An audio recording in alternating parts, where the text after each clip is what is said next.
గొర్రెల కాపరులు తమతో చెప్పబడినట్లుగా తాము విన్నవాటిని కన్నవాటిని వచ్చి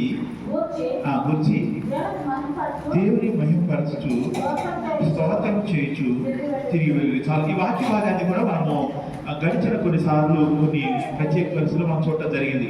ఈ గొర్రెల కాపులు ఏం చూసారో మనకు తెలుసు. ఏం చూశారు గొర్రెల కాపులు? గొర్రెల కాపరులు ఏం చూశారంటే పశువుల పాటలో పట్టుబడిన యేసు ప్రభు చూశారు. పశువుల కాపరులు వారు పొలంలో ఉన్నప్పుడు వారికి దేవదూత చెప్పాడు, మీ కొరకు రక్షకుడు పుట్టాడని. రక్షకుడు పుట్టాడనే మాట వినగానే వాళ్ళు వెంటనే బయలుదేరి వెళ్ళాలని మనం చూస్తా ఉన్నాం. వీళ్ళు విన్న వాటి గురించి ఏం విన్నారో దాని గురించి చెప్తా ఉన్నారు. ఏం విన్నారంటే వాళ్ళు రక్షకుడు పుట్టాడు అని విన్నారు. ఏం విన్నారండి? రక్షకుడు పుట్టాడని విన్నారు. విన్న తర్వాత దాన్ని చూడటానికి వెళ్ళారు. ఏం చేశారు? చూడటానికి వెళ్ళారు. ఆ చూసిన వాటిని, కన్నటం అంటే చూడటం, కన్నడం అంటే చూడటము. ఆ చూసిన వాటిని, విన్న వాటి గురించి, చూసిన వాటి గురించి దేవుడిని స్తుతిస్తూ ఉన్నారు. ఫస్ట్ దేవుడిని మహిమపరుస్తూ ఉన్నారు, స్తోత్రం చేస్తూ ఉన్నారు. చేస్తూ ఏం చేస్తారంటే తిరిగి వెళ్తా ఉన్నారు. మన జీవితంలో ముఖ్యంగా ఉండాల్సిన 3 విషయాలు ఈరోజు మీతో పంచుకోవాలని ఆశపడతా ఉన్నాను. అరే వివేక్,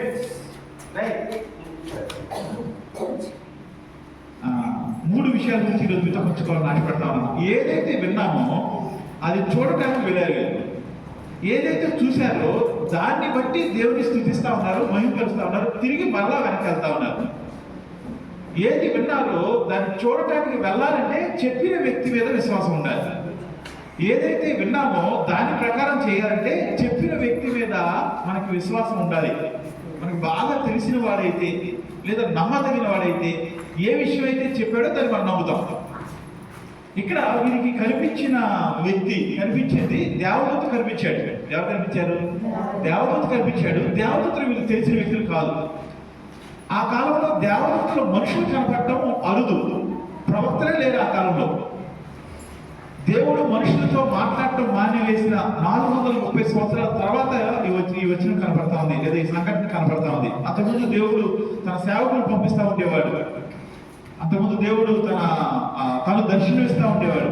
అంతకుముందు దేవుడు మనుషులతో మాట్లాడిన సందర్భాలు అనేకమైన మనం చూస్తాము. కానీ మలాకీ గ్రంథంలో చివరిగా కొన్ని ప్రవచనాలు వచ్చిన తర్వాత దేవుడు మనుషులతో మాట్లాడటానికి అసహించుకుని మనుషులు పూర్తిగా వదిలేశాడు. దేవుడు మనుషులకి వాక్యాన్ని పంపించడం లేదా సందేశాన్ని పంపించడం, ప్రవచనాలు పంపించడం వదిలేశాడు. అలా 430 సంవత్సరాలు గడిచింది. కొన్నిసార్లు మన జీవితాల్లో కూడా దేవుడు మాట్లాడని సమయంలో వెళ్ళిపోతాం.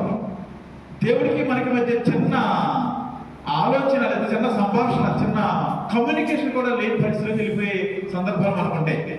కానీ మనం అనుకుంటాము దేవుడితో నా సహవాసం బాగానే ఉందిలే, దేవుడితో నేను కలిసే ఉన్నామే, దేవుడు మనల్ని విడిచిపెట్టడు, దేవుడు మనల్ని క్షమిస్తానే ఉంటాడే అని అనుకుంటూ మనం మోసం చేసుకుంటూ ఉంటాం. ఆ ప్రజలు కూడా అలా మోసపోతున్న సందర్భంలో కొద్ది మంది మనుషులు దేవా మాతో మాట్లాడు, మమ్మల్ని విడిచిపెట్టొద్దని దేవుడి వరకు విశ్వాసంగా నిలబడతా ఉండేవారు. అలాంటి కాలంలో ఈ సంఘటన జరిగింది. దేవా నువ్వు మాతో మాట్లాడు, నువ్వు మమ్మల్ని విడిచిపెట్టొద్దని కొద్ది మంది ఎదురు చూస్తూ ఉండేవారు. అలా ఎన్నాళ్ళు ఎదురు చూశారు తెలుసా? 430 సంవత్సరాలు గడిచిపోయినాయి. అంటే దగ్గర ఒక 8 నుంచి 10 తరాలు గడిచిపోయినాయి. మీకు తెలుసు, తరం అంటే తండ్రి ఒక తరం అవుతాడు, కొడుకు ఒక తరం అవుతాడు, తాత ఒక తరం అవుతాడు. అట్లా 80 తరాలు గడిచిపోయింది. దగ్గర తక్కువ సరే క్షమించండి, 10 తరాలు గడిచిపోయినాయి. అప్పుడు స్పానిక్ ఉండేది. 10 తరాలు గడిచిపోయినాయి. దగ్గర 10 తరాలు గడిచిపోయినా సరే కొద్ది మంది విశ్వాసత కలిగిన వారు, దేవుని మీద నమ్మకం కలిగిన వారు, దేవుడిని ప్రేమించేవారు, దేవుని కొరకు ఎదురు చూస్తూ ఉండేవారు. దేవా మాతో మాట్లాడు. ఎందుకు మాట్లాడమనేవారు అంటే వాళ్ళు కష్టాల గురించి మాత్రమే కాదు, వాళ్ళు కష్టాలు గుండా వెళ్తా ఉన్నారు, చెరలోకి వెళ్తా ఉన్నారు, బానిసత్వంలోకి వెళ్తా ఉన్నారు, శ్రమంలోకి వెళ్తా ఉన్నారు. వేరొక రాజుల వాళ్ళకి వారిని మీదకి ఆధిపత్యంలోకి వచ్చారు. వేరొక రాజులు వీళ్ళని చెరసాల బానిసగా తీసుకెళ్ళిపోయారు. వారు పూజించే లేదా వారు ఆరాధించే మందిరాన్ని మొక్క చేశారు. ఇలాంటివన్నీ జరుగుతూ ఉన్నాయి. వీటి కోసం మాత్రమే కాదు, కానీ నువ్వు మాట్లాడితే మేము బతుకుతామయ్యా, నీతో సహవాసం మాకు కావాలి అని ఎదురు చూస్తూ ఉండేవాళ్ళు వాళ్ళు. అలా చేయాలంటే మనకి చాలా చాలా నమ్మకం ఉండాలి. మనకి ఒక అతను ఎవరైనా మన ఇంటికి వస్తా అని చెప్పి ఒక రోజు వస్తానని చెప్పాడు, రాలేదు. రెండో రోజు వస్తానని చెప్పాడు, రాలేదు. మూడో రోజు వస్తానని చెప్పాడు, రాలేదు. నాలుగోసారి మనం అనుకుంటాం తెలుసా, అతను వస్తానని చెప్పినా సరే నమ్ముతాం ఆ మాటని. వీళ్ళు ప్రార్థన చేస్తా ఉన్నారు, దేవుడు వాళ్ళతో మాట్లాడట్లేదు. వీళ్ళు ప్రార్థన చేస్తా ఉన్నారు, దేవుడు వాళ్ళతో మాట్లాడట్లేదు. అయినా సరే తరము వెంబడి తరము 10 తరాల పైగా దేవుడు మాతో మాట్లాడతాడని ఎదురు చూస్తూ ఉండేవారు. అలా ఎదురు చూస్తున్న కాలంలో, ఎదురు చూస్తున్న కొద్ది మంది జనాంగానికి దేవుడు దర్శన రీతిగా గొర్రెల కాపులతో మాట్లాడుతూ ఉన్నాడు, అటు జ్ఞానంతో మాట్లాడుతూ ఉన్నాడు, అలా మరియతో మాట్లాడుతూ ఉన్నాడు, అలాగే మరియ భర్త అయిన యోసేపుతో మాట్లాడుతూ ఉన్నాడు. ఇలా తన తన బిడ్డలైన వారి వరకు, ఎదురు చూస్తున్న వారి వరకు తన దర్శనాన్ని అనుగ్రహించాడు. తన దేవదూతలు పంపించి వాళ్ళకి చెవిన వర్తమానం పంపించాడు. అలాంటి సమయంలో ఒక సంఘటన జరుగుతూ ఉంది. వీళ్ళు విన్న మాటలు వారికి తెలిసిన వ్యక్తులు కాదు. అంటే 430 సంవత్సరాలకు ముందుగా ప్రవక్తలు మాట్లాడతారని విన్నారు. వాళ్ళు ప్రతిదీ రాసుకుంటా ఉండేవాళ్ళు. యూదులు వారికి సంబంధించిన విషయాల్ని రాసి పెట్టుకుంటా ఉండేవాళ్ళు. అలా రాసి పెట్టిన మాటలే ఇందులో మన బైబిల్లో చాలా వరకు ఇప్పుడు కనబడతా ఉంటాయి.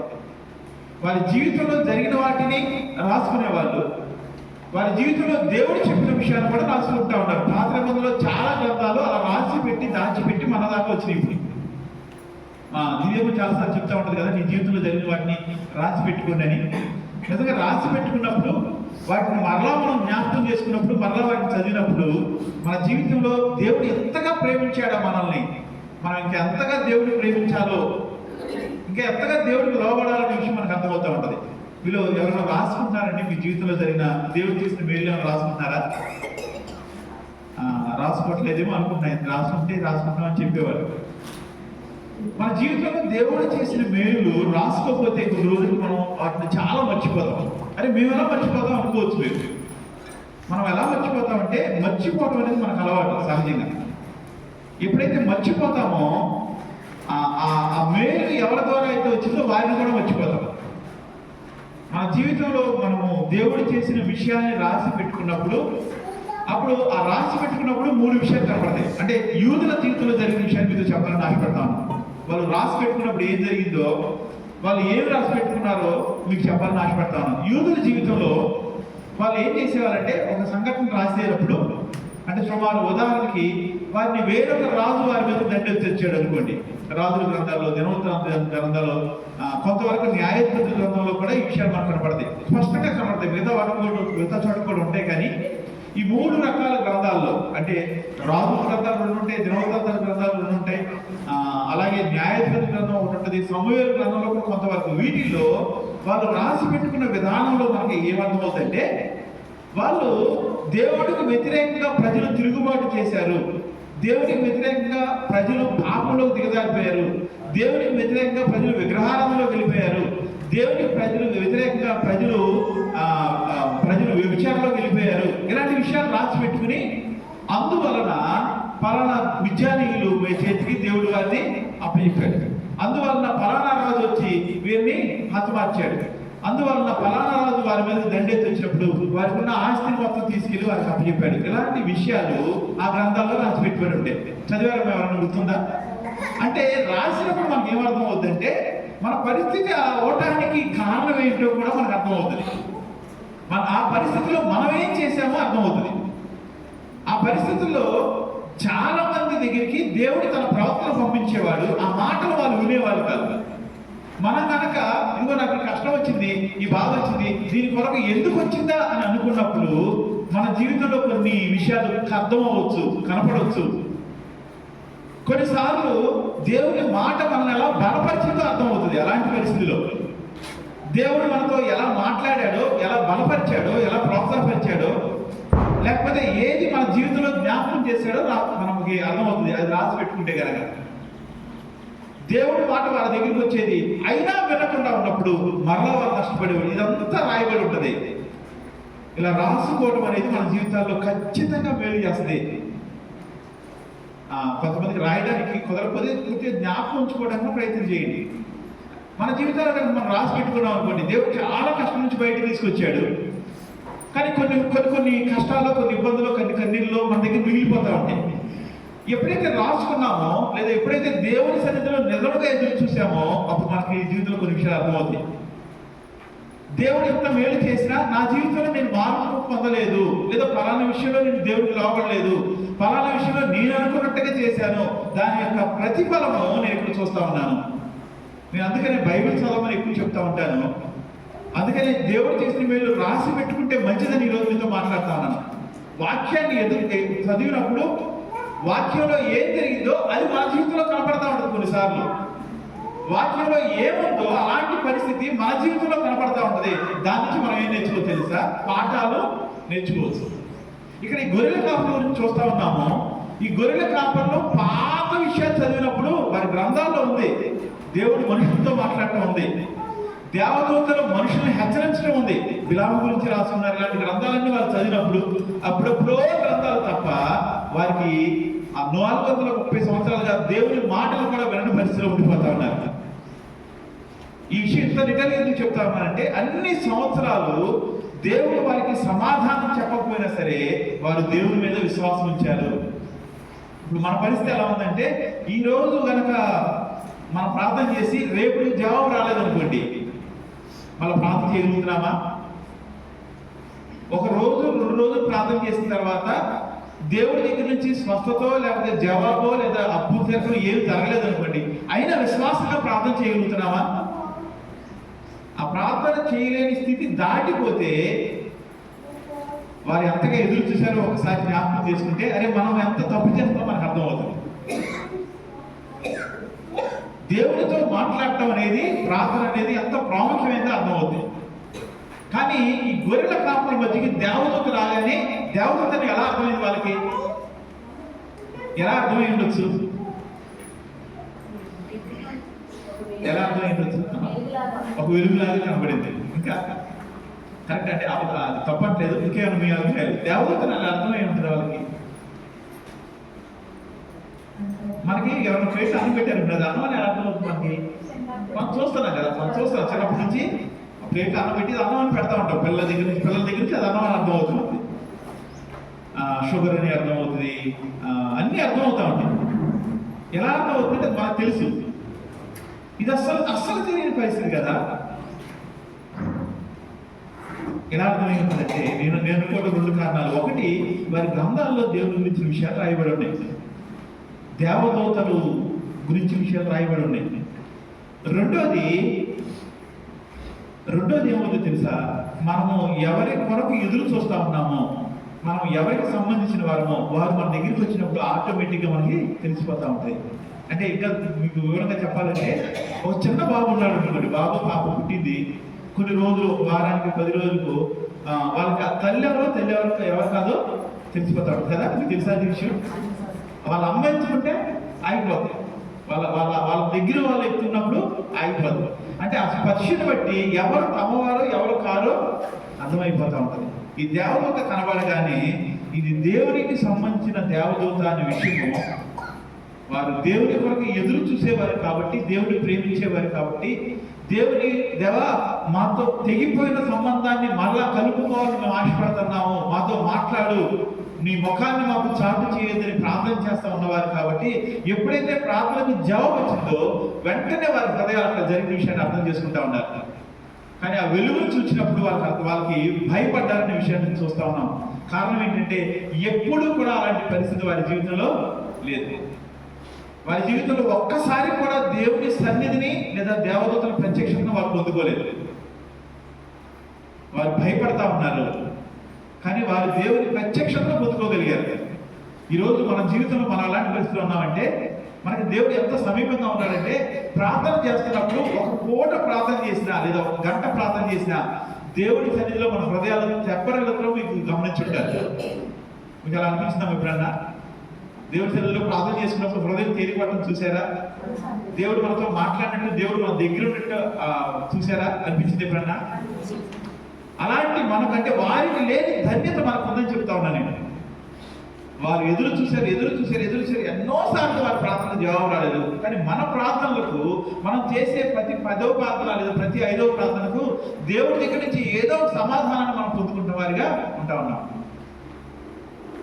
మనము ఏ విషయం గురించి అయితే బాధపడుతున్నామో, చాలా మంది నాకు తెలుసు, చాలా మంది కొన్ని విషయాల గురించి ఆలోచిస్తూ బాధపడుతూ దేవుని సన్నిధిలోకి వచ్చిన తర్వాత వాక్యములో నుంచి దేవుడు వారిని నెమ్మది చేయడం నేను చాలాసార్లు గమనించాను. వాక్యం వారితో వారు ఏ కష్టంలో ఉన్నారో ఆ కష్టం గురించి దేవుడు స్పష్టంగా వారితో మాట్లాడటం నేను చాలాసార్లు గమనించాను.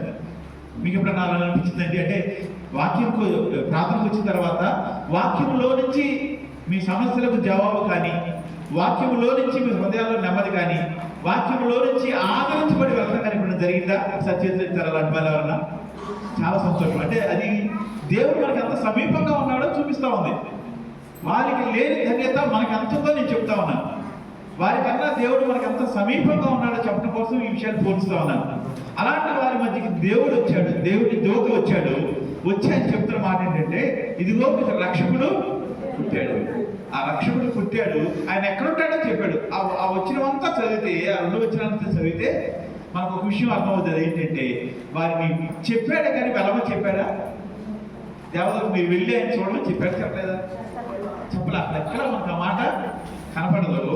కానీ తర్వాత వచ్చిన వీళ్ళు ఏం చేస్తారంటే, ఆయన మనకు చెప్పాడు కాబట్టి, తెలియచేశాడు కాబట్టి మనం వెళ్ళి చూద్దాము అనుకుంటా ఉన్నారు. ఈ గొర్రెల కాపుల గురించి కొన్ని విషయాలు మీతో చెప్పాలని ఆశపడతా ఉన్నాను.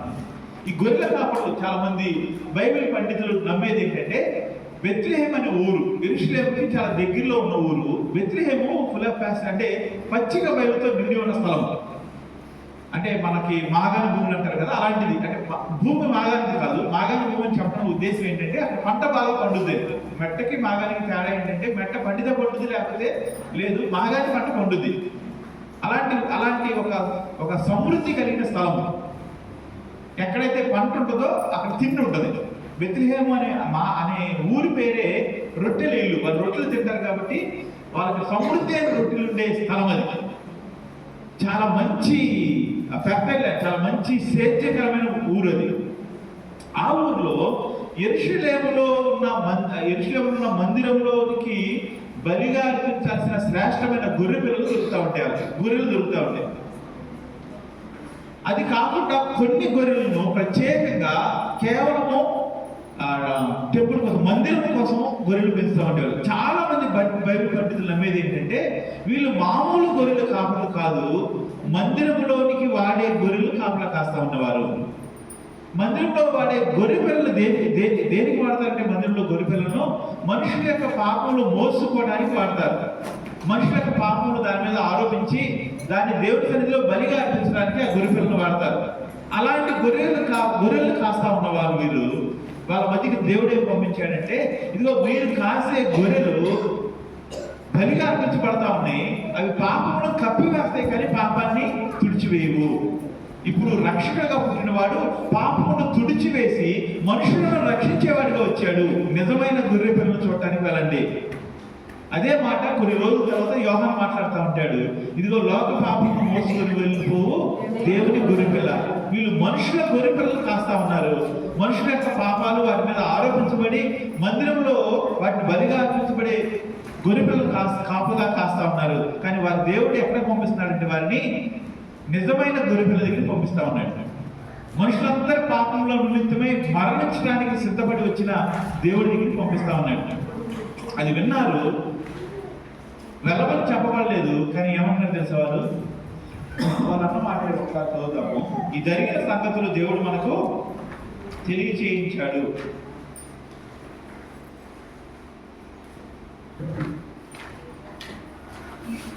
పన్నెండు వచ్చిన చూద్దాం. 12 వచ్చిన 13 వచ్చినట్టు కదా. 6 గొర్రెల కాపులు జరిగిన ఈ వాక్యమును ప్రభువు మనకు తెలియజేయించి ఉన్నాడు. మనము బెత్లెహేమునకు వెళ్ళి చూద్దాము. దేవుడు ఒక విషయాన్ని మనకి ఏం చేశాడంట? తెలియజేశాడు కాబట్టి మనం ఏం చేయాలి? దాని ప్రకారం నడుచుకోవాలి. పుట్టాడు అని చెప్పినప్పుడు అర్థం ఏంటంటే, వెళ్ళి చూడాలి అనేది మన హృదయాల నుంచి వచ్చే స్పందన. ఇదిగో రక్షకుడు మీ కొరకు పుట్టాడు అన్నప్పుడు ఆ రక్షకుడిని కలుసుకోవాలి అనేది మన తరపు నుంచి ఉండాల్సిన స్పందన. ఇప్పుడు దాకా నేను ఒక విషయాన్ని ఎక్కువ చెప్పాను. అదేంటంటే, దేవుడు మనుషులతో సంబంధం లేకుండా తాను వేరుపరుచుకున్నప్పుడు కూడా కొంతమంది మనుషులు దేవుని కొరకు కొన్ని సంవత్సరాలు ఎదురు చూశారు. ఇప్పుడు మన జీవితాల్లో మనం ప్రార్థన చేసిన ప్రతిసారి, వాక్యం చదివిన ప్రతిసారి, దాదాపుగా కష్టంలో ఉన్న ప్రతిసారి, ఇబ్బందులు ఉన్న ప్రతిసారి ప్రార్థనకు జవాబు పొందుకుంటా ఉన్నాం. అంత సమీపంగా దేవుడు మనకున్నాడు.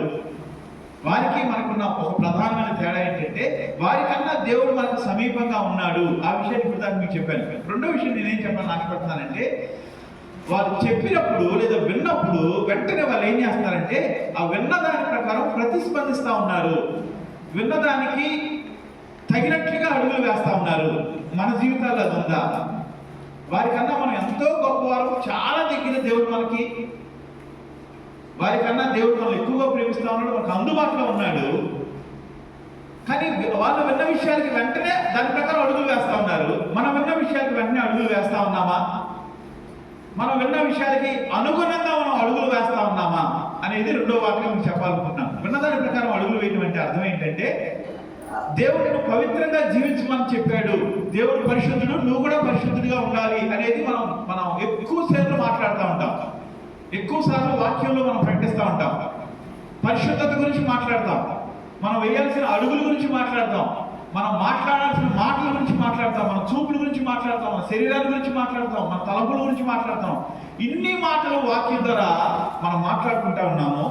ఇవి మనుషుల మాటల అంటే, ఎక్కువ వాక్యం చెప్పాలంటే ఇది నా మాట, దివ్యం మాట, దేవుడి మాట అంటే ఈ మాటలు మన సంఘంలో వాక్యం ద్వారా ప్రకటించబడుతున్నాయి. అంటే ఆ మాటలు ఎవరివవి? దేవుని యొక్క వాక్యంలో నుంచి బోధిస్తున్నాం కాబట్టి అవి దేవుడివే. దానికి తగినట్లుగా అడుగులు వేయగలుగుతున్నాం. మనం పరిశుద్ధత గురించి, పవిత్రత గురించి మనం జాగ్రత్త తీసుకుంటా ఉన్నామా? మనం పరిశీలన చేసుకుంటున్నామా? అసలు మనం పరిశుద్ధంగా ఉన్నామా? మన చూపులు పరిశుద్ధంగా ఉన్నాయా? మన ఆలోచనలు పరిశుద్ధంగా ఉన్నాయా? మన అడుగులు పవిత్రంగా ఉన్నాయా? ఆలోచన ఉంటుందా మనకి? తర్వాత క్షమాపణ గురించి చెప్తా ఉంటాం. మనము రెండు ఎక్కువ భాగాలు మనం చెప్తా ఉంటాం. ఒకటి పరిశుద్ధత గురించి మాట్లాడతాము. రెండోది అంటే దేవుడు ఇచ్చిన రెండు ఆజ్ఞలు అవి. ఒక విధంగా ఒకటి, దేవుడిని ప్రేమించినప్పుడు ఆటోమేటిక్గా పరిశుద్ధతను కూడా ప్రేమిస్తావు. రెండోది, నిన్ను వల్ల నీ పొరుగువాన్ని ప్రేమించాలి. నువ్వు ఎలా ప్రేమించబడాలని నువ్వు అనుకుంటావో, నువ్వు ఎలా పక్కన నీకు చెయ్యాలనుకుంటావో అదే నువ్వు వారికి చేయాలి. దేవుడు అలా చేశాడు, చేయలేదు. దేవుడు అంతకన్నా ఎక్కువ చేశాడు. నిజంగా చెప్పాలి, మనుషులను ఆయన ప్రేమించాడు, దేవుడిని ప్రేమించాడు, తండ్రిని ప్రేమించాడు. వాక్యం ఇచ్చిన మనము పరిశుద్ధమైన జీవితాన్ని కలిగి ఉండటానికి సిద్ధ మనసు కలిగి ఉన్నామా? నీ జీవితాల్లో అయ్యో నేను నా కళ్ళను పాడు చేసుకున్నాను, ఇదిగో నా తలంపులు పాడు చేసుకున్నాను, ఇదిగో నా దేహాన్ని నేను అపవిత్రపరచుకోవాలని దాకా వెళ్ళిపోయాను, లేదా దేహాన్ని అపవిత్రపరచుకోవడానికి నా అడుగులు పడి అని ఎప్పుడన్నా దేవుడి సన్నిధిలో ఒప్పుకున్నవారు వీళ్ళు ఎంతమంది ఉన్నారో నాకు తెలియదు. చెప్పబడుతున్న వాక్యము నిన్ను దాని కొరకు ప్రేరేపించకపోతే ఆ వాక్యము నీ హృదయంలోకి వెళ్ళలేదని అర్థం చేసుకోవాలి. అయ్యో నా జీవితంలో ఒక్కసారి కూడా నా కళ్ళు పాడవలేదండి. కళ్ళు పాడవడం అంటే అర్థం ఏంటి? కళ్ళు రావా? కళ్ళు పాడు చేసుకోవడం అంటే ఏది చూస్తే నీ హృదయం చెడిపోతుందో అది చూడగానే నీ కళ్ళను అప్పచెప్పుకోవడం. చాలా స్పష్టంగా ఉంది. అంటే మనం ఏమనుకుంటాం అంటే పాపం అనేది శరీరంతో జరుగుద్ది అనుకుంటాము. దేవుని యొక్క వాక్యంలో ఒక మాట ఏముంటుందంటే, పాపము మానలేని కన్నులు కలిగిన వారు అనే మాట చాలా సార్లు రిపీట్ అవుతూ ఉంటుంది. నేను వచ్చి ఒక వ్యక్తితో ఒకరితో మాట్లాడుతున్నాను.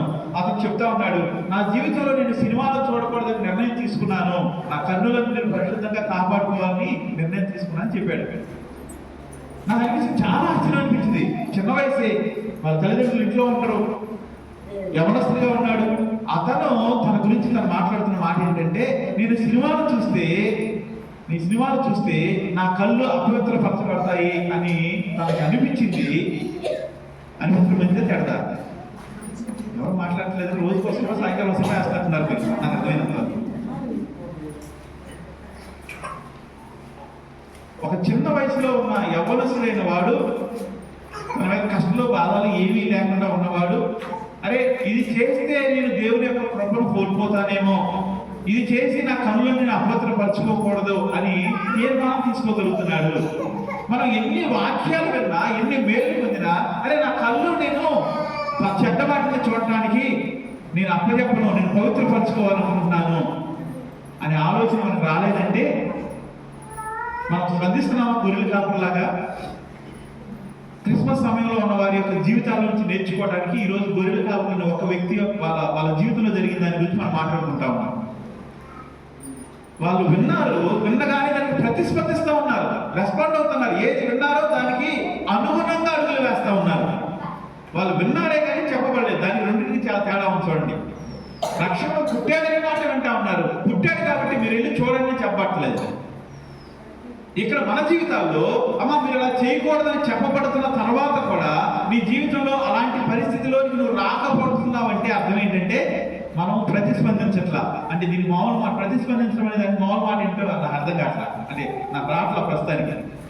అంటే బాధకి అనుగుణంగా మనం చేయట్లా, బాధకు అనుగుణంగా మనం మారట్లా. మన జీవితాల్లో మనం చేసేదంతా చేస్తానే దేవుడి దగ్గర నుంచి దీవెన కావాలనుకుంటే అది దేవుడిని మోసం చేయాలనే ప్రయత్నము. చాలా మంది నాకు తెలుసు వారి జీవితాల్లో ఉన్న పరిస్థితుల గురించి ప్రార్థన చేస్తున్నారు, వాళ్ళు ప్రార్థన చేస్తున్నారు కానీ వాళ్ళ జీవితాన్ని మార్చుకోవడానికి ఇష్టపడలేదు, వాళ్ళ జీవితాన్ని కొంచెము కూడా మార్చుకోవడానికి ఇష్టపడలేదు. జీవితం దేవుడికి కాకుండా నోటితో ప్రార్థన చేయడం సాధ్యమేనా అంటే సాధ్యమే. వారికి బైబిల్ ఒక పేరు పెడుతుంది, అది వెలుగుదూత అని పేరు పెడుతుంది. వెలుగుదూత అంటే వాళ్ళు వసంత వాక్యం కూడా చెప్పేస్తారు, వాక్యం చదువుతారు, ప్రార్థన చేస్తారు, అన్నీ చేస్తారు, దాంతోపాటు పాపము కూడా చేస్తారు. నీ జీవితంలో పాపము చేసే పరిస్థితిలో ఉన్నావా? చిన్న చిన్న విషయాలు నేను చెప్పేది, ఇంకా లోతుగా వెళ్ళి చెప్పడం నాకు ఇష్టంగా ఉండలేదు. మన మధ్య చిన్నపిల్లలు చాలా మంది ఉన్నారు కాబట్టి చాలాసార్లు వాక్యంలో చాలా విషయాలు నేను చెప్పడానికి దాన్ని కొన్ని మాటలు పక్కన పెట్టేస్తూ ఉంటాను. నీ కళ్ళని కాపాడుకోవటానికి, నీ కళ్ళని దేవుడికి ఇష్టంగా అర్పించుకోవడానికి కూడా నువ్వు అడుగు ముందుకు వేయకపోతే ఇంక నీ జీవితంలో ఎన్ని ఉన్నాయో ఎప్పుడు సమయం వస్తే అప్పుడు వాటిలో నువ్వు దిగదారిపోతావు. వాక్యం వింటున్నాం కదా, పరిశుద్ధత గురించి వింటున్నాం కదా, పవిత్రత గురించి వింటున్నాం కదా, ఆ విన్న వాటి ప్రకారం మనం నడవగలుగుతున్నామా? మనలాగా పక్కన వాళ్ళ గురించి ప్రేమించడం గురించి ఆలోచన చేస్తే మనం అన్న తిట్టామనుకోండి, ఒకళ్ళు ఏమన్నా తిట్టిన తర్వాత నీకు అయ్యో బాధ అనిపించింది, వెళ్ళి మాట్లాడే వాళ్ళతో, వాళ్ళతో మాట్లాడలేదు అనుకో, నువ్వేమనుకుంటావు అంటే మీ జీవితంలో మీరు ఎప్పుడు ఎత్తమండి అని అనుకోవచ్చు. నేను ఉదాహరణ చెప్తాను, మీ జీవితంలో ఎవరో జీవితంలో ఒకరు తిట్టారు ఒకరిని, లేదా నువ్వే ఒకరిని తిట్టావు, తర్వాత నీ బాధ నుంచి వెళ్ళిన వాళ్ళని క్షమాపణ మాట్లాడటం మొదలుపెట్టావు. వాళ్ళు మాట్లాడలేదు అనుకోండి, వాళ్ళు ఎందుకు మాట్లాడలేదు? నువ్వు తిట్టావు కాబట్టి వాళ్ళు బాధ వచ్చింది, బాధ పెట్టి వాళ్ళు మాట్లాడదా? నువ్వేమనుకుంటావు అప్పుడు?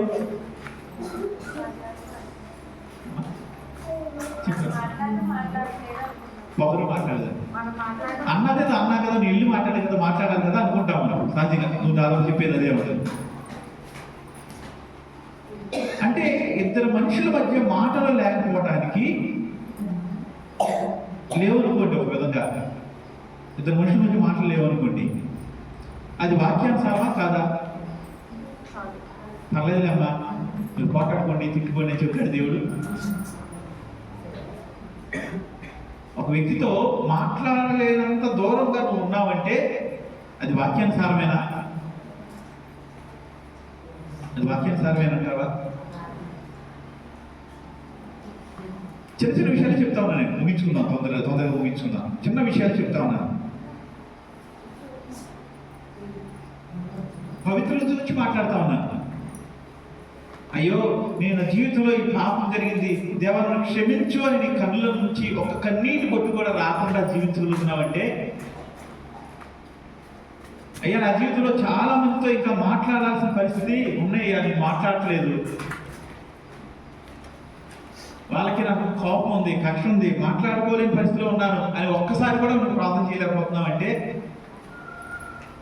నువ్వు వాక్యానుసారంగా అడుగులు వేస్తున్నట్టు అవుద్దా? వాక్యానికి విరుద్ధంగా అడుగులు వేస్తున్నట్టు అవుద్దా?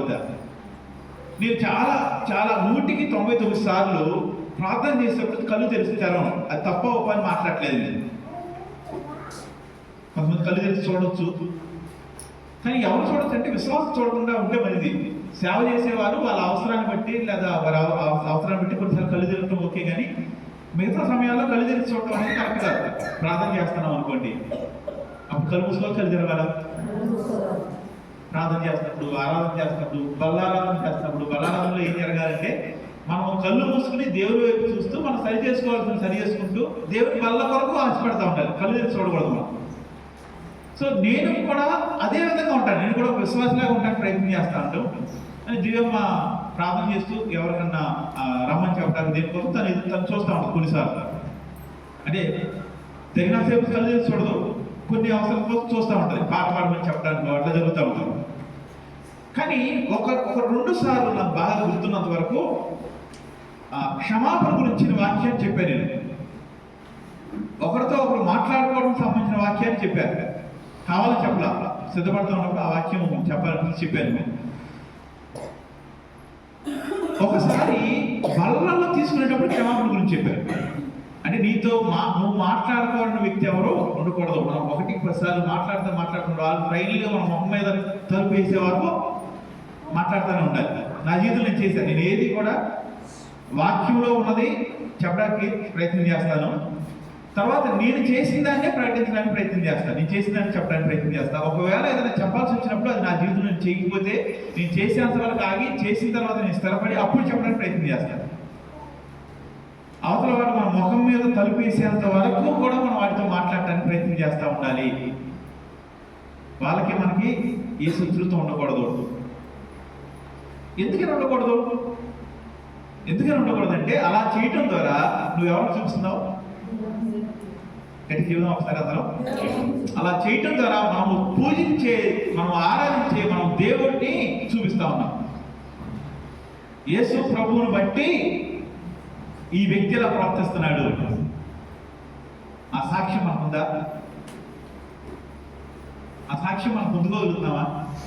ఒక బల్లారాధన జరుగుతూ ఉంది. ఆ రోజు నేను కళ్ళు తెరిచి చూశాను. ఒక నలుగురి మధ్య భయంకరమైన ఇబ్బంది ఉంది, చాలా ఇబ్బంది ఉంది. మాటలు కూడా లేవు వాళ్ళ మధ్యన. వాక్యం విన్నారు, బల్లారాధన జరుగుతుంది, కానీ వాళ్ళు క్షమాపణ అడగటానికి కానీ మాట్లాడుకోవడానికి ప్రయత్నం చేయాలి. నేను చూస్తాను, అందులో ఒక ఆవిడ ఒకసారి లేచి, ఆవిడ ఏం చేసింది తెలుసా? పెద్ద వయసు, నడవటానికి ఇబ్బంది, లేచి ఎవరితో అయితే తన హృదయం సరిగ్గా లేదో, ఎవరితో అయితే మాట్లాడలేదో వెళ్ళి ఆవిడ చేతులు పట్టుకుని నన్ను క్షమించు అని అడుగుతాం. కళ్ళు చెబుతాం ఒకసారి. ఎందుకంటే దేవుడి స్వతంత్రం దేవుడు మాత్రమే చేయగలరు, మనం అలా చేయలేము. ఎవరికైతే క్షమాపణ చెప్తుందో ఆవిడ తన చేతులు అతను సరే అని అయిపోయింది. వాళ్ళ తప్ప ఇంకెవరు సమాధానం పడాల. అంటే విన్నదాని ప్రకారం మనం ప్రవర్తించగలుగుతున్నామా? వాళ్ళు విన్నారు, వెంటనే వెళ్ళి రక్షణ చూశారు. మనం ఎన్నోసార్లు వింటా ఉన్నాము, దానికి అనుగుణంగా అడుగులు వేయగలుగుతున్నామా? వేయలేకపోతున్నాం అంటే మనం దేన్ని ఆపుతున్నాం తెలుసా? దేవునికి వ్యతిరేకంగా మనము చేస్తున్నాం, దేవుని మాటలకు వ్యతిరేకంగా మనము చేస్తున్నాం. సమయం అయిపోతుంది. ఒక మాటలో చెప్పాలంటే, ఒక ప్రశ్న అడిగి నేను ముగించాలనుకుంటున్నాను. ఒక ప్రశ్న అడిగి వేరే దాంట్లోకి వెళ్ళాలనుకుంటున్నాను నేను. ఆ ప్రశ్న ఏంటంటే, నీ జీవితంలో నువ్వు మాట్లాడని వ్యక్తులు ఎవరున్నారా? నీ జీవితంలో దేవుని చూపించలేని, ఇదిగో నేను దేవుని బిడ్డలను చూపించలేని పరిస్థితి నీకు ఏదైనా ఉందా? నువ్వు ప్రార్థన చేయొచ్చు, వాక్యం చదవచ్చు, బాధ్యతలు పొందొచ్చు, బలాలలో పొందొచ్చు, ఇవన్నీ చేయొచ్చు. కానీ నీ జీవితంలో నిన్ను చూసినప్పుడు ఒక క్రైస్తవుడంటే ఇతను రా, క్రైస్తవుడంటే ఇవే అని అనిపించుకునేలా నీ జీవితం ఉందా? కనిపించే జీవితం కాదు, లోపల బయట రెండు గురించి మాట్లాడుతా ఉన్నాను. చాలాసార్లు ఇక్కడ ఎంతమందికి ఇబ్బందులు ఉన్నాయి, ఎంతమంది కష్టాలు లేదు, ఎంతమంది ప్రార్థన కొన్ని ప్రార్థన అవసరం చెప్పినప్పుడు వీళ్ళు దాదాపు అందరూ చేతులు ఎత్తారు. నేను కూడా ఆ చేతులు ఎత్తిన వారిని నేను కూడా ఒకటి ఖచ్చితంగా చెప్పాలంటే. కానీ వాటి గురించి నువ్వు దేన్ని వదులుకోగలుగుతున్నావు? అయ్యా నా జీవితంలో కష్టం ఉంది, ఈ కష్టానికి కారణము నా ఆత్మీయ జీవితం సరిగ్గా ఉండకపోవటమే. కాబట్టి నేను అబద్ధం ఆడను, దొంగతనం చేయను, వ్యభిచారం చేయను, లేకపోతే నేను సినిమా చూడను, టీవీ చూడను, ఏదో ఉంటుంది కదా. అది ఏమైనా సరి చేసుకున్నావా నీ జీవితంలో ఎప్పుడన్నా?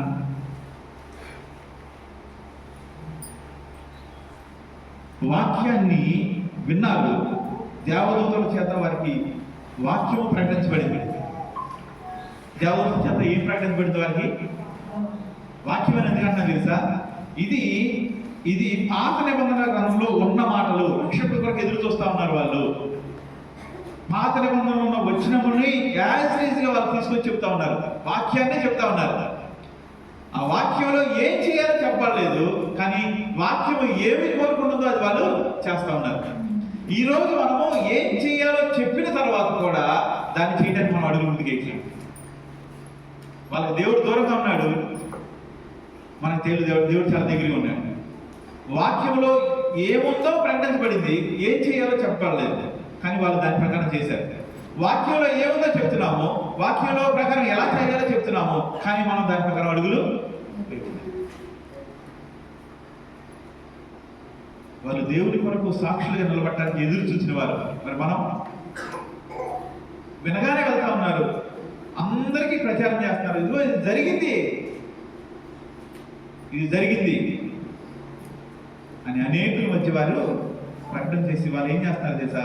దేవుని మహిమపరుస్తా ఉన్నారు, దేవుని స్తోత్రం చేస్తా తిరిగి వెళ్తా ఉన్నారు. తిరిగి వెళ్ళేటప్పుడు ఇల్లు ఉంటాయంటారా? ఒక్క ఇల్లు ఉండదు కదా. వాళ్ళు బెత్లెహేం ఊరు బయట ఊరిని కాస్తా ఉన్నారు. బెత్లెహేంలోకి వచ్చి యేసు ప్రభువును చూచి తిరిగి వెళ్తా ఉన్నారు. అక్కడ జరిగింది అది, అక్కడ రాయబడింది అది. అంతే అర్థమైంది అందరికి? ఆ ఊర్లో ఆ ఒక్క ఏరియా ఉందంటారా? మిగతా ఇల్లు కూడా ఉంటాయంటారా? సో వీరి మాటలు, వీరి స్తోత్రము ఆ ఇల్లులో ఉన్న వారి యొక్క చెవుల్లో పడుంటే పడుండేవారు. చెబుదాం ఒకసారి, పడలేదా? ఎందుకు స్తోత్రం? వాళ్ళ మనసులో అనుకోవట్ల వాళ్ళు మహిమపరుస్తూ ఉన్నారు.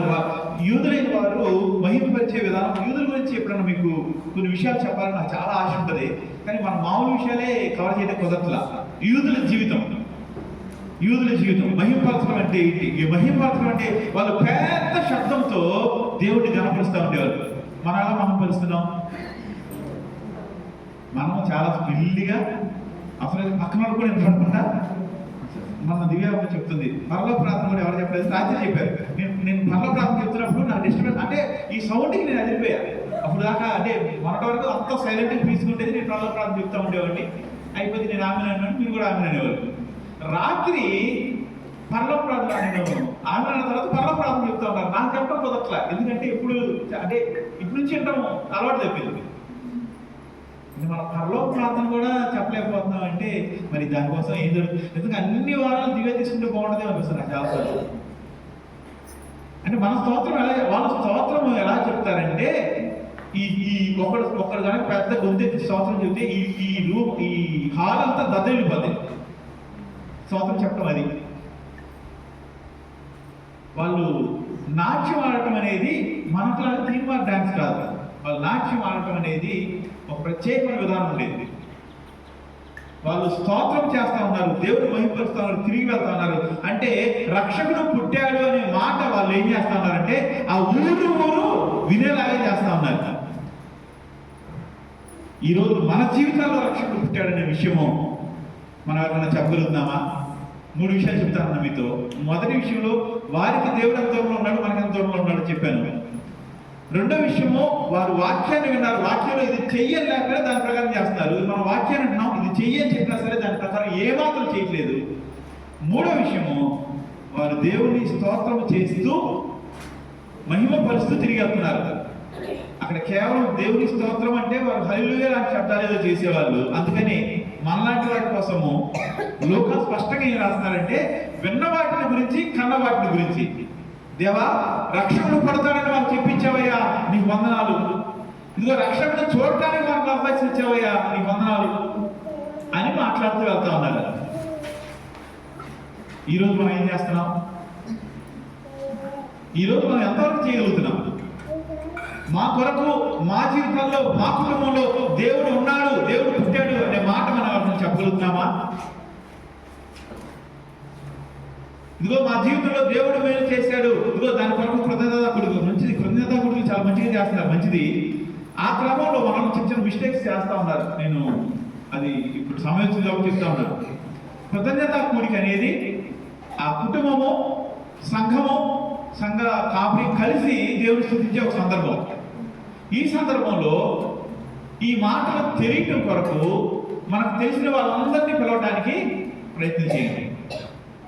మీ చుట్టుపక్కల వారిని, కొంచెం దూరంలో ఉన్న వాళ్ళందరినీ పిలవడానికి ప్రయత్నం చేయండి. మనలో భోజనాలు అయితే పిలుస్తున్నారు, భోజనాలు లేకపోతే పిలవట్ల. నేను 2-3 సార్లు గమనించాను, చెప్తున్నాను కూడా, భోజనాలు లేకపోతే పిలవట్ల.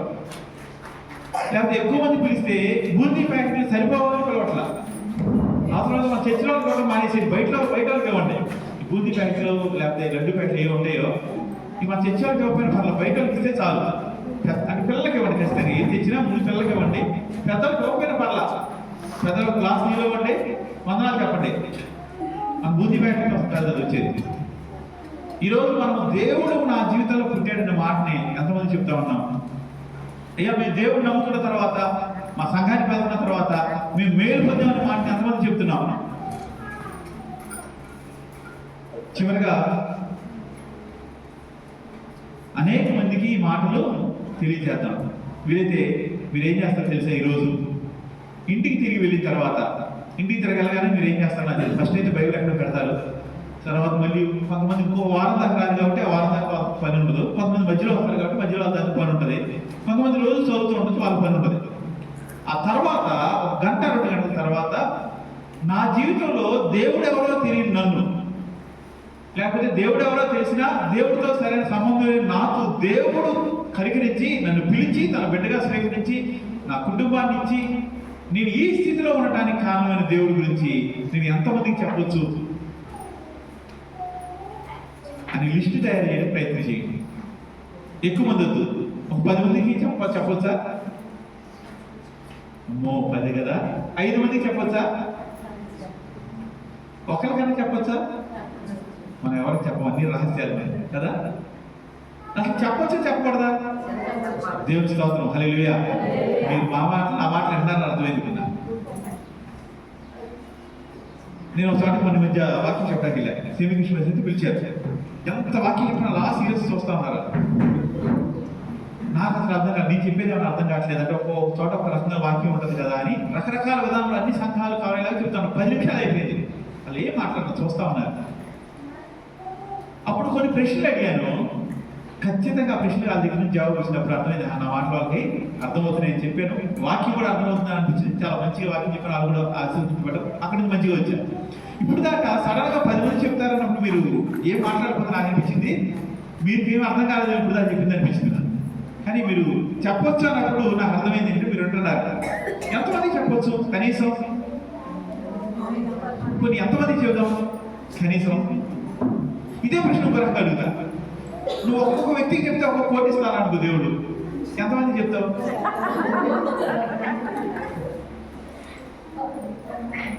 నేను అనుకుంటాను అనుకుంటా సడన్గా కొన్ని లెక్కలేస్తాను. నాకు మా అమ్మ కూడా లెక్కలు ఎక్కువ, బాగా చాలా లెక్కేస్తూ ఉండేది అమ్మ. మీరు చూసే ఉంటారు, అమ్మ ఎక్కడ అనుకుంటా ఉండేది అప్పుడు. సుభాకమండి బాగా చూసుకుంటాయి. ఇంకెవరు చూసారా సార్? ఇంకెవరు చూసారా? లెక్కేస్తూ ఉండేది. అదే కాస్ట్ గడిపోతుంది, ఆవిడ లెక్కలేస్తూ ఉంటాడు. ఏం చేస్తున్నావురా అంటే చెప్తాను. నేను అలా కొన్ని లెక్కలేస్తూ ఉంటాను. అంటే మ్యాథమెటిక్స్ గురించి చెప్తానండి. దేవుడు మనకి ఇచ్చే ఆశీర్వాదాలని డబ్బులుగా లెక్కేస్తే మన దగ్గర ఎన్ని కోట్లు ఉంటాయి తెలుసా? దేవుడు మనకి ఇచ్చే ఆశీర్వాదాలు డబ్బులుగా లెక్కేస్తే, అంటే ఉదాహరణ నా కుటుంబంలో చూస్తాను. నేను పిల్లల విషయంలో చూస్తాను. నాకు తెలిసిన వాళ్ళ పిల్లలు చాలా మంది బెట్టింగ్లు ఆడి తల్లిదండ్రులు డబ్బులు కడుతున్న వాళ్ళు ఉన్నారు. సుమారుగా 1 లక్ష రూపాయలు 2 లక్షలు పిల్లల డబ్బులు పోగొడితే మినిమం 1 లక్ష రూపాయలు 2 లక్షలు కట్టే వాళ్ళు కూడా నాకు తెలుసు. చాలా మంది పిల్లలు పాకెట్ మనీ అడుగుతారు. వాళ్ళు కనీసం 100-200 రోజు ఇవ్వండి బయటికి వెళ్ళరు. అప్పుడు నేను రఫ్గా లెక్కేస్తే నా 2 కొడుకుల వల్ల కొన్ని కోట్ల ఆదాయం వచ్చింది నాకు. ఇప్పుడు వరకు కోట్లు లేవు కానీ ఇప్పుడు కోట్లు మిగిలి, అంటే వాళ్ళతో పాటు ఉన్న వాళ్ళు అదే వయసు డబ్బులు పోగొట్టడం అని, లేకపోతే పాకెట్ మనీ లేని ఇంకోటి. అదొక ఆశీర్వాదం. తర్వాత వాళ్ళిద్దరికి వచ్చిన రకరకాల సమయాలు వచ్చిన అనారోగ్యాలకి, అలాంటి అనారోగ్యాలు వచ్చి అసలు అనారోగ్యం ఏంటో కనుక్కోవటానికి లక్షలు ఖర్చు పెట్టిన వాళ్ళు తెలుసు. నాకు ఏం అనారోగ్యం వచ్చిందో తెలుసుకోవటానికి కొన్ని లక్షలు ఖర్చు పెట్టిన వాళ్ళు తెలుసు. అనారోగ్యం ఏంటో తెలిసిన తర్వాత లక్షలు ఖర్చు పెట్టిన వాళ్ళు తెలుసు. దివ్యాకి కానీ పిల్లలందరికీ కానీ దాదాపు అలాంటి అనారోగ్యాలు వచ్చిన సందర్భాలు వచ్చినాయి. కానీ మాకు వేలలో అయిపోయినాయి. లక్షలు కూడా కాదు, కొంచెం చిన్న చిన్న వేలు. దివ్యాకి బాగాలేకపోతే నాకు తెలిసి 20,000 అట్లా అయింది అనుకుంటా. జోషులు బాగాలేకపోతే 7,000 అయింది. అయితే కాస్ట్లీకి అప్పుడప్పుడు బాగాలేకపోతే ఇప్పుడు వాడు 4th క్లాస్ 3rd క్లాస్లో ఉన్నప్పుడు ఒక 3-4 వేలు అయింది అంతే.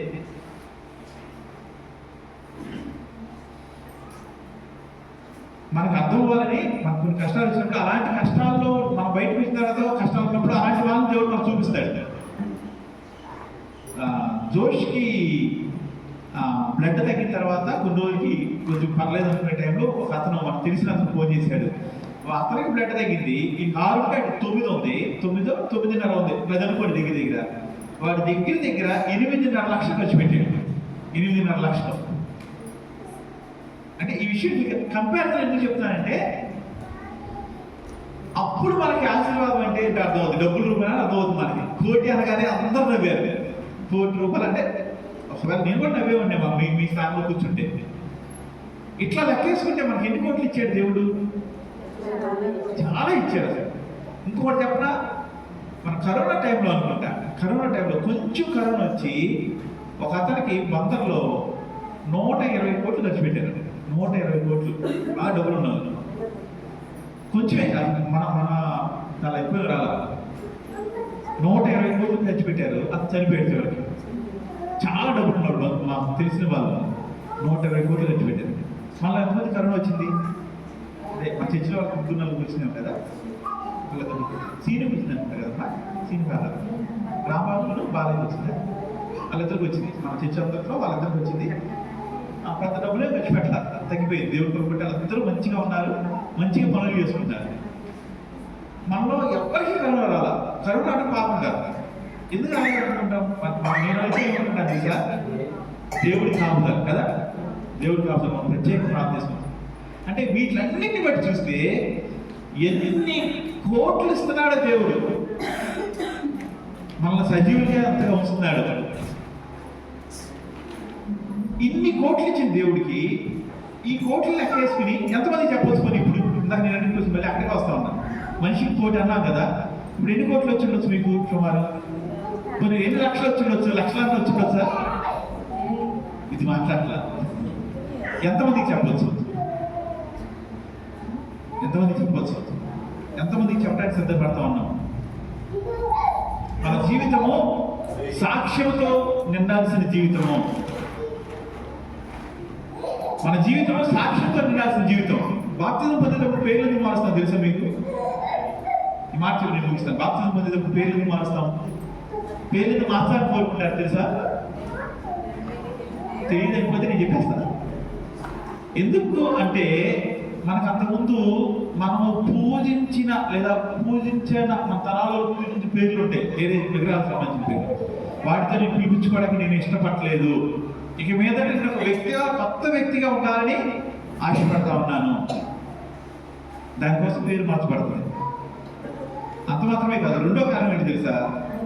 ఎవరైనా నన్ను చూసి నీ పేరేంటి అని అడిగినప్పుడు, అమ్మ ఒకప్పుడు నా పేరు ఫలానా, ఇప్పుడు నా పేరు ఇది అని చెప్పడం. సాక్ష్యం కొరకు పేర్లు మార్చబడతా ఉంటాయి. బైబిల్లో చూడండి, ముఖ్యమైన ఉద్దేశం ఏంటంటే, బైబిల్లో ఒక వ్యక్తి యొక్క జీవితం మార్చబడిన ప్రతిసారి తన పేరు మార్చబడింది. అబ్రాహాము అతని పేరు ముందు, తర్వాత ఏమైంది? అబ్రహాం కూడా అబ్రహాం అని పిలవడం ప్రయత్నం చేయండి వీలైతే. పేరు బట్టి న్యూరాలజీ కాదు, కానీ ఎందుకని మార్చాడు దేవుడు? ఆ పేరు ఎందుకు మార్చాడు? మన అబ్రహాం కాదు, బైబిల్ అబ్రహాం. అంతకుముందు తన పేరు శారయి, తర్వాత శారా అయింది. ఎందుకని మార్చాడు పేరు? ప్రతి పేరుకి వెనకాల ఒక వాగ్దానం ఉంది. ప్రతి పేరుకి ఒక వాగ్దానం ఉంది. బైబిల్ చదివితే ఈ మాట మీకు బాగా అర్థమయ్యేది. అబ్రాహాముతో దేవుడు మాట్లాడుతూ, నీకు అనేక లక్షల సంతానం అవుతారయ్యా, వేవేలకి తండ్రి అవుతావు నువ్వు, కాబట్టి నీ పేరు అబ్రాహాము. ఈరోజు నుంచి అబ్రాహం కాదు నీ పేరు. నువ్వు శారయి కాదు, శారా, నువ్వు నీ కుమారుడు కొడతాడు. మన జీవితం మార్చబడిన ప్రతిసారి అనేకుల మధ్య అబ్రాహాము అంతకుముందు నీ పేరేంటంటే అబ్రాహాము అని చెప్పాడు. అప్పటి నుంచి ఏమని చెప్పుంటాడు? అంతకుముందు యాకోబు నీ పేరేంటంటే యాకోబు అని చెప్పాడు. అప్పటి నుంచి ఏం చెప్పాడు? ఇశ్రాయేల్ చెప్పాడు. మనకు ఎలా తెలుసు అంటే తర్వాత వాళ్ళ బిడ్డలు అందరూ ఇశ్రాయేల్ అని పిలుస్తారు. నా జీవితం మారింది, దేవుడు నన్ను మార్చాడు, దేవుడు నా పేరు మార్చాడు. ఇది అనేక మంచి సాక్ష్యాలు. వీళ్ళు అదే చేస్తున్నారు. ఇదిగో దేవుడు కొన్ని విషయాలు చెప్పాడు, కొన్ని విషయాలు చూసాము కాబట్టి అలాంటి విషయాలు తెలియజేసిన దేవుడికి స్తోత్రం అని చెప్తా ఉన్నారు. దాన్ని మనం క్యారల్స్ అంటాం. ఆ క్యారల్స్ కోసమే కొంతమంది దేవుడి దగ్గర పిలవడానికి కొంతమంది వెళ్తా ఉన్నారు. వీళ్ళైతే ఈ రోజు రేపు వెళ్తారు. దివ్య ఈ రోజు రేపు కూడా కొన్ని స్థలాలకు వెళ్ళాలి. ఇంకా కొంతమంది కలిసి కొన్ని ఇళ్ళకి వెళ్ళి వాళ్ళని దేవుని సన్నిధికి పిలవడానికి ప్రయత్నం చేద్దాం. సరే, అది పక్కన పెడితే నీ పేరు మార్చిన దేవుడు, నీ జీవితాన్ని మార్చిన దేవుడికి పేరు మార్చడంలో ముఖ్య ఉద్దేశం ఏంటంటే ఇక మీదట నీ పేరు అబ్రాహాము అనబడదు. స్పష్టంగా లైన్ రాసి ఉంటుంది. ఇక మీదట నువ్వు ఇశ్రాయేలువే కాదు, యాకోబువి కాదు. అది దేవుడికి ఆయనకి మధ్య ఉండేది కాదు. పేరు మనుషులకి ఆ వ్యక్తికి మధ్య ఉండేది. అదేంటే నన్నదాకా అబ్రహాము అంటున్నామంటే నా పేరు దేవుడు మార్చాడు. ఎందుకు మార్చాడంటే ఆ పేరుకి ఒక దీవెన ఉంది. అదేంటే యాకోబు కదా నీ పేరు, భక్తికి ఇశ్రాయేలు అంటున్నావు ఏంటి? ఇది అబ్రహాము దగ్గరగా ఉంది. యాకోబుకి ఇశ్రాయేలు రెండు పూర్తి వేరే పేరు. అదేంటే ఇశ్రాయేలు అంటున్నావు ఏంటి? యాకోబు కదా నీ పేరు అంటే యాకోబునే మోసగాన్ని, కానీ ఇప్పుడు దేవుడికి సంబంధించిన వాడిని, సొత్తు అయిపోయా నేను, దేవుడి సొత్తు నేను. ఇప్పుడు నేను మోసం చేయను, ఇప్పుడు నేను పాపం చేయను. నా జీవితంలో దేవుడికి వ్యతిరేకంగా ఏది జరుగుతుందో నా పేరు ఇశ్రాయేలు పిలవండి. సాక్ష్యం కొరకు అది. పేరులో మార్చడంలో ఏమీ లేదు. పేరు మార్చుకుంటే ఏమవుతుంది కానీ ఆ పేరు అనేది సాక్ష్యం కొరకు పెట్టబడతా ఉంది. సాక్ష్యం చెప్పబడతా ఉంది. వాక్యంలో రెండు విషయాలు చాలా ప్రాధాన్యత ఉంటుంది. ఒకటి నీ జీవితం మార్చబడటం, రెండు నీ సాక్ష్యము. నీ సాక్ష్యం అబద్ధమై ఉండకూడదు. నీ సాక్ష్యంలో అబద్ధాలు ఉండకూడదు. నీ సాక్ష్యం యథార్థమైంది ఉండాలి. ఆ సాక్ష్యం నీ జీవితాన్ని చూపించాలి. ఆ సాక్ష్యం నీ బ్రతుకును చూపించాలి. నువ్వు నోరు తెరిచి ఇదిగో నేను ఎప్పుడు పలానా తప్పు చేయలేదని చెప్పే ముందు 1-2 సార్లు పరిశీలన చేసుకుని ఇది నాకు జరిగింది, దేవుడు వల్ల మారింది. నేను ఒకప్పుడు అబద్ధికుడినే, ఒకప్పుడు మోసగాడినే, కానీ ఈ రోజు నేను అబద్ధం చెప్పను, నేను మోసం చేయను. ఒకప్పుడు చెడ్డ కళ్ళు కలిగిన వాడిని, చూసిన ప్రతి అమ్మాయిని తప్పుగా చూసిన వాడిని, ప్రతి అబ్బాయితోనూ పాపం చేసిన కన్నులు కలిగిన దాన్ని, కానీ ఇక మీద నేను అది చేయను. అది సాక్ష్యం అంటే అది దేవుడి సాక్ష్యం. అది దేవుడి బిడ్డల సాక్ష్యం. అపవాద సాక్ష్యం ఎలా ఉంటుంది తెలుసా? నా జీవితంలో ఎప్పుడూ ఒక కన్ను పాడు చేసుకున్న సందర్భం లేదండి. నా జీవితంలో ఒక్క అబద్ధం ఆడిన సంగతి కూడా లేదండి. నా జీవితంలో ఒక్క తప్పు కూడా జరగలేదండి. ఒకవేళ నీ జీవితంలో ఇలాంటి మాటలు వస్తుంటే, ఒక జీవితంలో నీ మాటలు వస్తామంటే ముగ్గురికి తెలుసు అది నిజమో కాదు కదా. ఎవరెవరికి తెలుసు? దేవుడికి తెలుసు, అపవాదికి తెలుసు, మూడోది నీకు తెలుసు. నువ్వు అబద్ధాలు చెప్తే, నీ సాక్ష్యంలో అబద్ధం ఉంటే దేవుడు దుఃఖపడతాడు, అపవాది సంతోషపడతాడు. నీ జీవితం మీద అపవాది ఏలుబడి వస్తుంది. కొంతమందికి మన సాక్ష్యాన్ని చెబుదామా? కొంతమందికి సాక్ష్యాన్ని చెప్పి వారిని దేవుడి సన్నిధిలో పిలుద్దామా? వారు పెద్దగా రోడ్ల మీద అరుచుకుంటూ వెళ్ళడానికి కారణం ఏంటి తెలుసా? మేము వచ్చి చూసి వెళ్ళిపోయాము, మాకు రక్షకుడు పుట్టాడని తెలిసింది కాబట్టి తెలియని వీళ్ళకి మేము చెప్పాలి. మనమైతే ఏమనుకుంటాం చెప్పరా? మనమైతే ఏమనుకుంటామంటే మా దగ్గరికి దేవదూత పంపించాడు కాబట్టి మాదే, వాళ్ళకి అవసరం అనుకుంటే దేవుడు వాళ్ళ దగ్గర దేవదూత పంపిస్తాడు. ఆ విషయం తెలియజేసిన బాధ్యత ఎవరిదే? అలాగే మన లెక్క ప్రకారం దేవుడి. వాళ్ళే అనుకుంటారు తెలుసా?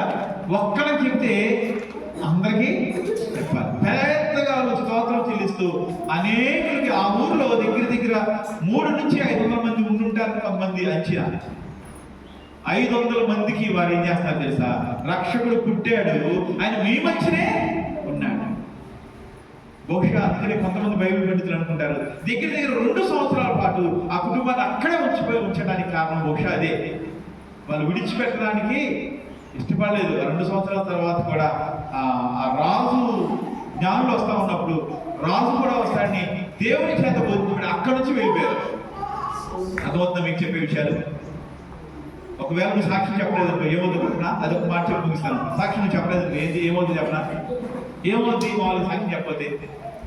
సాక్ష్యం చెప్పడం అంటే నోటితో చెప్పడం, మార్చబడిన జీవితాలతో చెప్పడం. సాక్ష్యం చెప్పలేదు అనుకోండి ఏమవుతుంది చెప్పనా?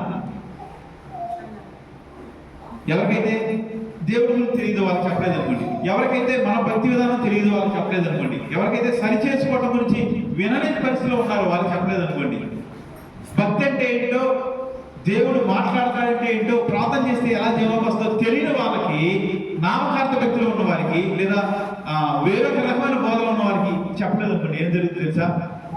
ఏం జరిగే అవకాశం ఉంటుందో తెలుసా? ఒకరోజు నువ్వు దేవుని ఎదుట తల దించుకోవాల్సిన పరిస్థితి వస్తేమో. ఒకరోజు ఒక అమ్మాయి నిద్రపోతుందంట పండుకుని. మా నిద్రపోతారా మీరు పండుకుని? ఎవరు మాట్లాడతారు? నిద్రపోతా ఉంటే తనకు కళ వచ్చిందంట. కళలో తనకి లెటర్ వచ్చిందంట. ఆ లెటర్ ఎక్కడి నుంచి వచ్చిందంటే తనకి నరకం నుంచి వచ్చిందంట. ఇది కళ. నరకం నుంచి రాగానే టక్కున ఓపెన్ చేయగానే తన బెస్ట్ ఫ్రెండ్ రాసిందంట. ఆ అమ్మాయి చాలా ప్రేమగా మాట్లాడే అమ్మాయి, కానీ స్టార్టింగ్ చాలా బూతులు ఉన్నాయంట. దాంట్లో బూతులు ఉన్నాయి. ఈ అమ్మాయి తిడతా బూతులు ఉండేదంట. చదువుతుంది, ఆశ్చర్యపడుతుంది, ఏంటి ఈ అమ్మాయి ఇలా రాయితే, ఎందుకు ఇలా రాస్తుంది, లెటర్ ఇలా రాస్తుంది ఏంటి, నరకం నుంచి ఎంత ఉందేంటి, ఇన్ని చెడ్డబాట్లు రాస్తుంది ఏంటి, ఇన్ని చెడ్డబాట్లు మాట్లాడే అమ్మాయి కాదు కదా, నేనంటే చాలా ఇష్టం కదా, నన్ను తిడుతుంది ఏంటి అని చదువుతూ ఉంటే, నేను ఎందుకు ఇంతగా నువ్వు తిడుతున్నాను తెలుసా? నువ్వు చర్చికి వెళ్తావు, యేసు ప్రభు దేవుడు నీకు తెలుసు, నువ్వు ప్రార్థన చేసుకుంటావు, అన్నీ చేస్తావు, యేసు ప్రభు గొప్ప దేవుడని, యేసు ప్రభు మంచివాడని ఒక్కరోజు కూడా నాకు చెప్పలేదు ఏంటి? ఆయన ప్రార్థన చేసుకుంటే ఆయన మాట్లాడతాడని, మమ్మల్ని సరిచేస్తాడని, దీవిస్తాడని ఒక్కరోజు కూడా చెప్పలేదు ఏంటి? కనీసం నువ్వు చెప్పకపోతే చెప్పలేవు. ఏ పాస్టర్ గారు మాట్లాడితే నువ్వు వింటున్నావు, అక్కడికి ఒక్కసారి కూడా నేను పర్వాలేదేంటి? మీ చర్చిలో ఎన్నో ఆదివారం ప్రార్థన జరుగుతాయి, ఎన్నో పండుగలు వస్తాయి, ఎన్నో జరిగినాయి, అయినా ఒక్కసారి కూడా నాకు చెప్పలేదేంటి? నువ్వు చెప్పకపోవడం వల్ల ఈరోజు నేను నరకంలో ఉన్నాను, అందుకని నేను శపిస్తున్నాను, నువ్వు సరైన స్థితిలో లేవు అని ఉందంట ఆ లెటర్. అలాంటి లెటర్ కళ్ళలో నీకు వచ్చిందనుకో, వెంటనే నువ్వు ఏం చేస్తావు?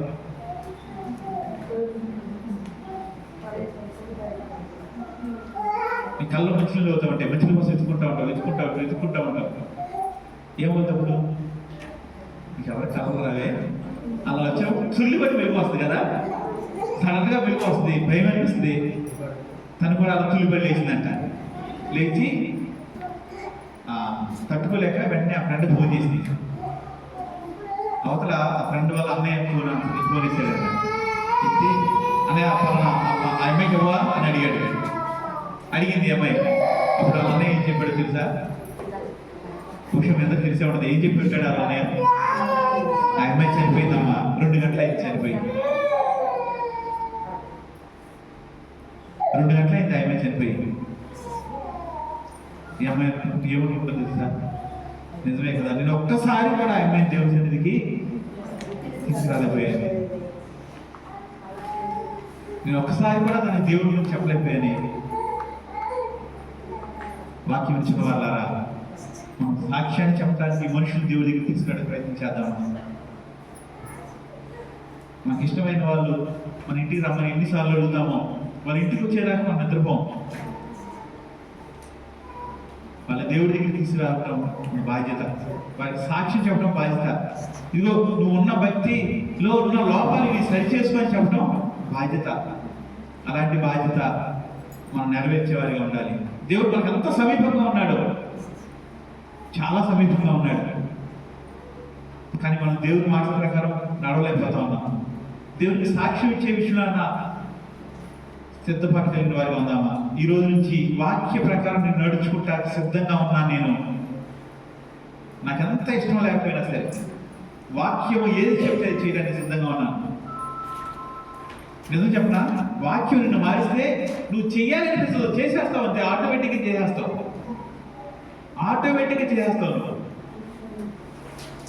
నేను కొన్నిసార్లు వ్యక్తిగత సాక్ష్యాన్ని మీరు చెప్పాలనుకుంటున్నాను.